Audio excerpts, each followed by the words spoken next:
नमस्कार दोस्तों, आपको मेरे चैनल कल की अवतार द सुप्रीम लवर में आप सभी का स्वागत है। जय श्री कृष्णा।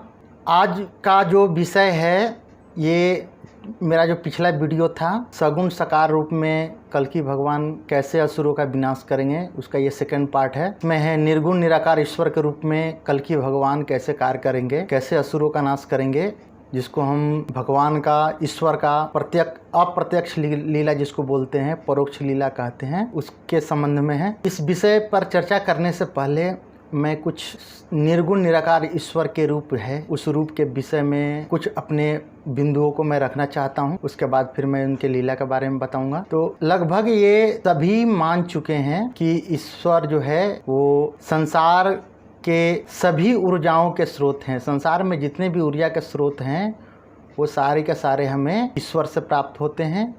यानी कि ईश्वर जो है एक एनर्जी के रूप में, एक ऊर्जा के रूप में पूरी संसार में व्याप्त हैं। अणु में, परमाणु में, हर जीव में ऊर्जा के रूप में व्याप्त हैं। और उन्हीं की ये ऊर्जा से पूरी सृष्टि, ग्रह, सूर्य, चांद, नक्षत्र, करोड़ों तारे सारे उद्दीप्त हो रहे हैं और गतिमान हो रहे हैं। यह आध्यात्मिक जगत भी इस बात को मानता है और वैज्ञानिक जगत भी इस बात को मानता है। ईश्वर का निर्गुण निराकार वह रूप है जिसका कोई देह नहीं है, जो किसी को चाह कर भी खुद के हाथों कोई सहायता नहीं पहुंचा सकता है। किसी भी ऊर्जा को कार्य करने के लिए एक डिवाइस यानी एक बॉडी की ज़रूरत होती है। फिजिक्स का नियम भी यही कहता है कि किसी भी ऊर्जा को कार्य करने के लिए एक डिवाइस चाहिए या एक कोई बॉडी चाहिए, एक कोई शरीर चाहिए जिसमें वो ऊर्जा कार्य कर सके। बिना शरीर के कोई भी ऊर्जा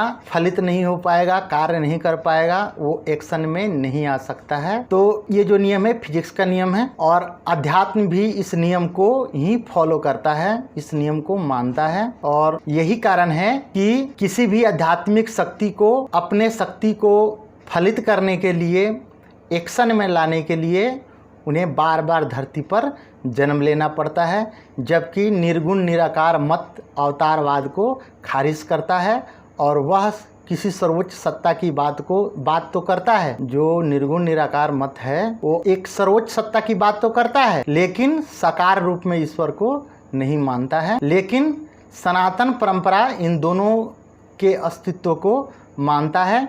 वेद पुराण भी इसकी पुष्टि करते हैं। लेकिन हमें वेद इसका ज्ञान देता है कि ईश्वर निराकार है, लेकिन यह भी जानना आवश्यक है कि निराकार ईश्वर हमेशा साकार रूप में ही अपने शक्ति को प्रदर्शित करता है, जैसा कि मैंने इससे पहले वाले वीडियो में मैंने बताया। इन सब विषयों को हमें एक चश्मे से नहीं देखना चाहिए। सबकी अपनी अपनी महत्ता एवं उपयोगिता है। निराकार ईश्वर का भी अपनी महत्ता और उपयोगिता है और साकार ईश्वर के भी अपनी महत्ता और उपयोगिता है। निराकार ईश्वर को मानने वाले वे भगवान विष्णु के अवतारवाद और उनके भक्तों को जो मूर्ति पूजा इत्यादि में विश्वास रखते हैं, उन्हें वो मूर्ख समझते हैं। उन्हें वेद ज्ञान और निराकार के साक्षात्कार का अभिमान हो जाता है, जिसे वे जो है हमेशा संजोए नहीं रख सकते। यह सत्य है कि ईश्वर सर्वव्यापी और सर्वशक्तिमान है, लेकिन ऊर्जा के रूप में जब उसे कोई कार्य को अंजाम देना होगा तो उसे भी शरीर या डिवाइस में प्रवेश करना पड़ेगा। परंतु इन दो राहों में से किसी एक राह पर ही चलना होता है। अध्यात्म जगत में हम दो राहों पर नहीं चल सकते। इन दो राहों में से किसी एक राह को ही चुन करके आपको अपना भक्ति का मार्ग पूरा करना होता है। हम एक साथ दो या दो से अधिक राहों पर नहीं चल सकते। इससे लक्ष्य जो है कभी पूरा नहीं होता है। मेरा मानना है कि जब ईश्वर ने वेद प्रकट किया होगा तो उसे भी ऋषियों के माध्यम से ही प्रकट किया होगा। इसलिए एक ऐसा व्यक्ति मनुष्य को चाहिए जो ईश्वर की बातों को समय समय पर हमारे पास पहुंचाए। यहीं से अवतारवाद का सिद्धांत का जन्म होता है, जहां भगवान विष्णु समय समय पर ईश्वर के बातों को अपने अवतार के माध्यम से हमारे बीच में पहुंचाते हैं। इसलिए भगवान विष्णु साकार भी हैं और निराकार भी हैं। गीता में भगवान श्री कृष्ण जी बताते हैं, श्रीमद् भागवत गीता अध्याय 12 श्लोक 2 में है, मया वैश्य मनो ये माँ नित्य युक्ता उपासते श्रद्धया परयोप्यतास्ते में युक्ता तमा मता। श्री कृष्ण कहते हैं, हे अर्जुन, जो मनुष्य मुझ में अपने मन को स्थिर करके निरंतर मेरे सगुण साकार रूप की पूजा में लगे रहते हैं और अत्यंत श्रद्धापूर्वक मेरे दिव्य स्वरूप की आराधना करते हैं, वह मेरे द्वारा योगियों में अधिक सिद्ध योगी माने जाते हैं। अर्थात भगवान श्री कृष्ण गीता का ये जो उपदेश है, गीता के उपदेश में स्पष्ट कहते हैं कि जो मेरे सगुण साकार रूप की पूजा करते हैं, जो मेरे सगुण साकार रूप की उपासना करते हैं, आराधना करते हैं, वे योगियों में सबसे सिद्ध योगी माने जाते हैं। अर्थात इसका अर्थ यह हुआ कि भगवान श्री कृष्ण जो कहते हैं कि हमारे जो दो मत है, इन दो मतों में सगुण साकार रूप की उपासना पूजा ही श्रेष्ठ मानी जाती है भगवान के अनुसार, श्री कृष्ण के अनुसार। आगे और भी श्लोक 3 और 4 में कहते हैं, ये त्वक्षर मणिदृश्यम मव्यक्तम पर्युपासते सर्वत्र गम चिंतयम च कुटस्थचलम ध्रुवम सन्नियमये एक द्रियम ग्राम सर्वत्र संबुद्धया ते प्राणपुवंती मामेव सर्वभूत हिते रता। श्री कृष्ण कहते हैं, लेकिन जो मनुष्य मन बुद्धि के चिंतन से परे परमात्मा के अविनाशी, सर्वव्यापी, अकल्पनीय, निराकार, अचल स्थित स्वरूप की उपासना करते हैं, वह मनुष्य भी अपनी सभी इंद्रियों को वश में करके सभी परिस्थितियों में समान भाव से और सभी प्राणियों के हित में लगे रहकर मुझे ही प्राप्त करते हैं। यानी कि जो निर्गुण निराकार ईश्वर के विषय में है कि जो लोग परमात्मा के अविनाशी, सर्वव्यापी, अकल्पनीय, निराकार रूप की जो उपासना करते हैं, जो पूजा करते हैं, जो आराधना करते हैं, वे भी अंततः मेरे ही स्वरूप को प्राप्त करते हैं। आगे है श्लोक नंबर 5, श्रीमद् भागवत गीता अध्याय 12। क्लेशो अधिकतर तरस्ते सा मव्यक्ता सक्त चेत साम अव्यक्ता ही गति दुर्खम देह वधिब्र वाप्यते। इसका भावार्थ है जिसमें भगवान श्री कृष्ण कहते हैं, अव्यक्त निराकार स्वरूप के प्रति आसक्त मन वाले मनुष्य को परमात्मा की प्राप्ति अत्यधिक कष्टपूर्ण होती है, क्योंकि जब तक शरीर द्वारा कर्तापन का भाव रहता है तब तक अव्यक्त परमात्मा की प्राप्ति दुखप्रद होती है। ये इस श्लोक का क्या अर्थ है? ये श्लोक जो है ये डिमेरिट को बताता है। किसके डिमेरिट को बताता है? तो निर्गुण निराकार ईश्वर की जो उपासना है उसके डिमेरिट को बताता है कि इसके क्या गुण दोष हैं, क्या अवगुण हैं।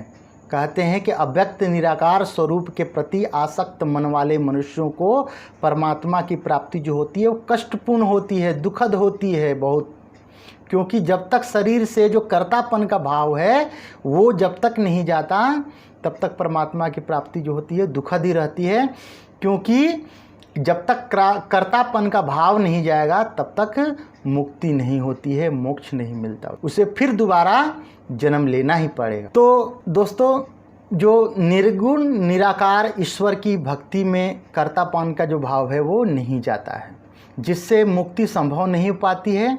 फिर श्री कृष्ण का वही नियम उन पर लागू हो जाता है, जैसा भाव होता है जीव भी मृत्यु के बाद भी उसी भाव को प्राप्त करते हैं।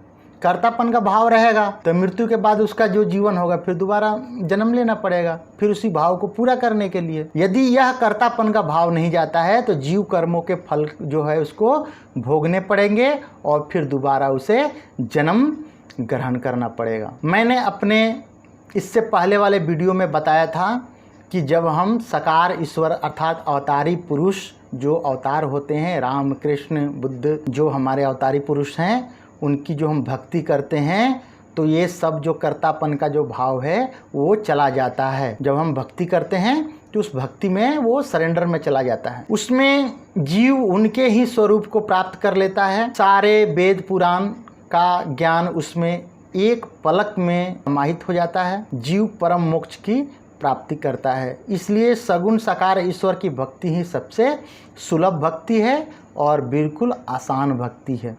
ये इसका जो सगुण साकार ईश्वर की जो उपासना है वो इसका बेनिफिट्स है। यदि हम किसी मुसीबत में होते हैं, भगवान भगवान जब पुकारते हैं, तो जो निर्गुण निराकार ईश्वर हैं वो प्रकट नहीं हो सकते, क्योंकि उनका कोई स्वरूप नहीं है, उनके पास कोई बॉडी नहीं है और वे किसी भी हालत में मदद नहीं कर सकते। वो किसी न किसी थर्ड पर्सन, फोर्थ पर्सन के माध्यम से ही अगर कुछ कर सकते हैं तो कर सकते हैं, अन्यथा स्वयं खुद नहीं कर सकते। जबकि अवतारवाद में अगर हम राम को पुकारते हैं तो राम आते हैं, हनुमान को पुकारते हैं, हनुमान आते हैं, काली को पुकारते हैं, काली आती हैं, शिव को पुकारते हैं, शिव आते हैं, राम को पुकारते हैं, राम आते हैं, ठाकुर को पुकारते हैं, ठाकुर आते हैं। तो ये सगुण साकार जो ईश्वर जो हैं उनकी उपासना का ये बेनिफिट्स है, जिसे ये प्लस पॉइंट है। जबकि भगवान श्री कृष्ण ने गीता में क्या बताया था, उसके डिमेरिट को बताया था। उसने कहा कि ये तो मेरे ही स्वरूप को प्राप्त करते हैं, लेकिन इसका डिमेरिट ये है कि वो ये जो इस प्रकार की जो भक्ति होती है, इस प्रकार की उपासना होती है, वो कष्टदायक होती है, दुखद होता है। सगुण साकार ईश्वर की जब हम उपासना करते हैं तो वे हर समय आपके साथ रहते हैं। जब बुलाओगे रक्षा के लिए सशरीर प्रकट हो जाते हैं। लेकिन यह सुविधा जो है वो निराकार जो भक्ति है, ईश्वर की जो भक्ति है, उसमें ये प्राप्त नहीं है। कारण है सनातन परंपरा जो सर्वश्रेष्ठ है। यही कारण है कि सनातन परंपरा जो सर्वश्रेष्ठ है और वो अपने प्रयोगों के द्वारा, अनुसंधानों के द्वारा उन्होंने यह देखा कि जो सगुण साकार ईश्वर की भक्ति है वही मनुष्य के लिए सुलभ है।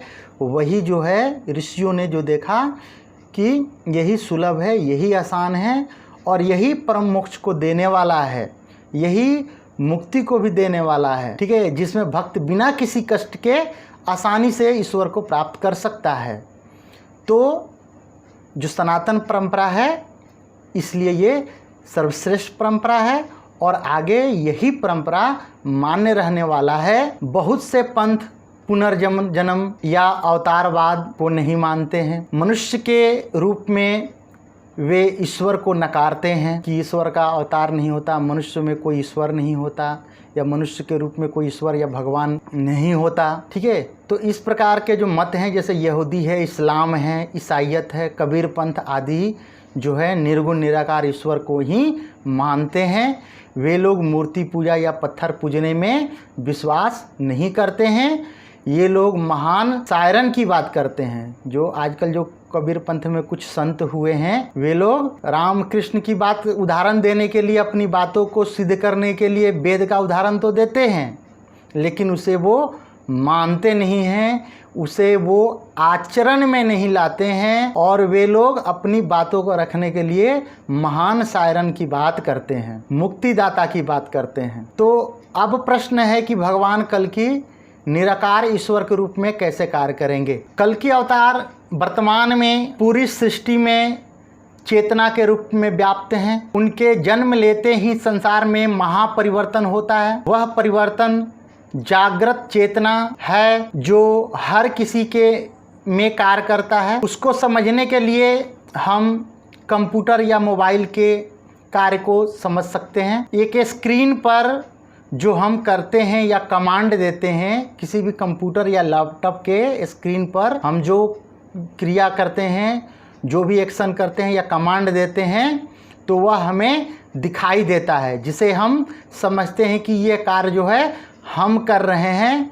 परंतु वास्तव में ये कार्य किया कौन है? वास्तव में ये कार्य जो है, इसका सही जवाब है कि वास्तव में वह कार्य उस कंप्यूटर या लैपटॉप में जो सॉफ्टवेयर है वह सॉफ्टवेयर करता है। तो लैपटॉप में जो सॉफ्टवेयर है वो उस काम को कर रहा है, हम सिर्फ कमांड देते हैं। हम क्या हैं? एक सिर्फ माध्यम होते हैं, लेकिन उस कार्य को करने वाला कौन होता है?